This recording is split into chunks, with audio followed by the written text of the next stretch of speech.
कौवा और उल्लू की कहानी।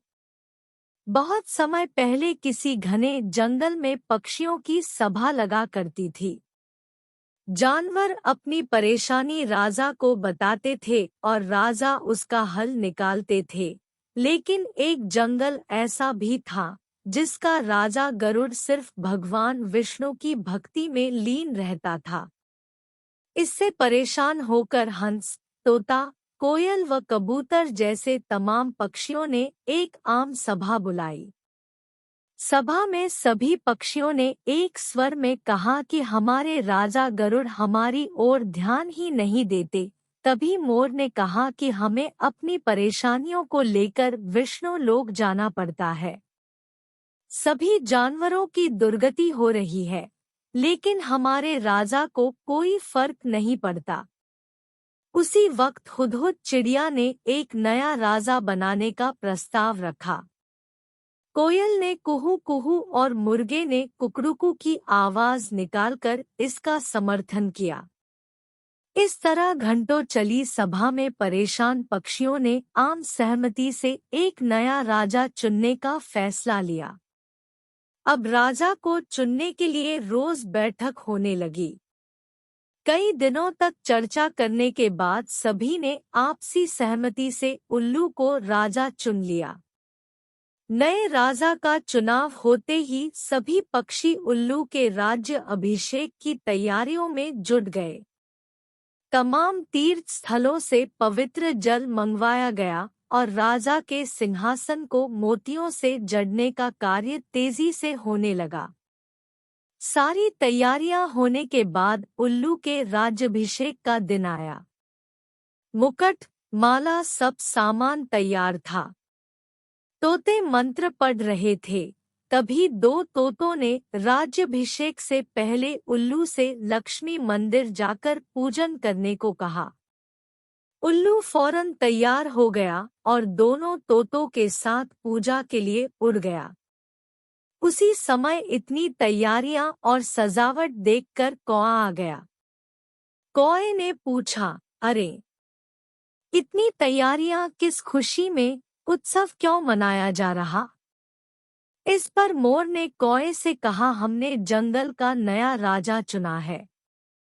आज उनका राज्याभिषेक होना है, उसी के लिए ये सब सजावट की गई है।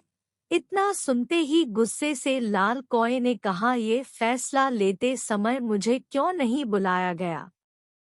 मैं भी तो एक पक्षी हूँ। इस बात का जवाब तुरंत मोर ने देते हुए कहा, यह फैसला जंगली पक्षियों की सभा में लिया गया था।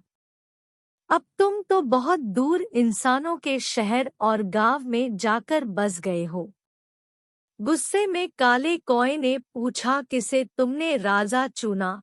तो मोर ने बताया, उल्लू को। ये सुनते ही कौआ और गुस्सा हो गया। वो अपना सिर जोर जोर से पीटकर काव काव करने लगा। मोर ने पूछा, अरे, क्या हुआ तुम्हें? कौए ने कहा, तुम सब बहुत मूर्ख हो। उल्लू को राजा चुन लिया, जो दिन भर सोता और जिसे सिर्फ रात में दिखाई देता। तुम अपनी परेशानी किसके पास लेकर जाओगे? इतने सुंदर और बुद्धिमान पक्षियों के होते हुए भी अलसी और कायर उल्लू को अपना राजा चुनने पर तुम्हें शर्म नहीं आई? धीरे धीरे कौए की बात पक्षियों पर असर करने लगी। सभी आपस में फुसफुसाने लगे। उन्हें लगने लगा कि उनसे बहुत बड़ी भूल हो गई है। इस वजह से देखते ही देखते सभी पक्षी वहां से गायब हो गए। राज्याभिषेक के लिए सजी जगह पूरी सूनी हो गई। अब जैसे ही उल्लू और दो तोते वापस आए, तो उन्होंने जगह को सूना पाया। यह देखकर दोनों अपने साथियों को ढूंढने और वहां से जाने की वजह जानने के लिए उड़ गए। वहीं उल्लू को कुछ दिख तो रहा नहीं था, इसलिए उसे कुछ पता नहीं चला और राज्याभिषेक के लिए तैयार होने लगा।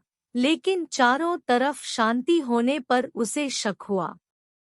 उल्लू जोर से चिल्लिया, कहाँ गए सब? इतने में पेड़ पर बैठी उल्लू की दोस्त ने कहा, सब चले गए, अब नहीं होगा आपका राज्याभिषेक, आप नहीं बनेंगे जंगल के पक्षियों के राजा। इतना सुनते ही उल्लू ने चिल्लाकर पूछा, क्यों, ऐसा क्या हुआ? उल्लू की दोस्त ने बताया, एक कौआ आया और उसने सभी को पट्टी पढ़ाई, इसी वजह से सब यहाँ से चले गए, बस वही कौआ यहाँ पर है। ये सुनते ही उल्लू का राजा बनने का सपना चकनाचूर हो गया। दुखी उल्लू ने कौए से कहा, तूने मेरे साथ ऐसा क्यों किया? लेकिन कौए ने कोई जवाब नहीं दिया। इतने में उल्लू ने ऐलान कर दिया, आज से कौआ मेरा दुश्मन है, आज से सभी कौए उल्लुओं के दुश्मन होंगे और ये दुश्मनी कभी खत्म नहीं होगी। इतना कहकर उल्लू उड़ गया। उल्लू की धमकी सुनकर कौआ बहुत परेशान हो गया और कुछ देर तक सोचने लगा। इस दौरान उसके मन में हुआ कि बेकार ही उसने उल्लू से दुश्मनी मोल ली।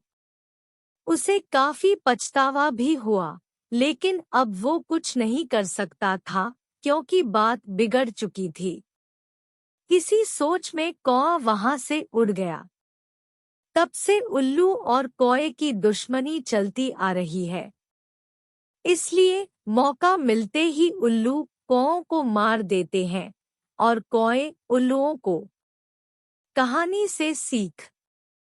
दूसरों के मामलों में हस्तक्षेप करना भारी पड़ सकता है। दूसरों का काम बिगाड़ने की आदत उम्र भर की दुश्मनी दे सकती है। इसलिए अपने काम से काम रखना चाहिए।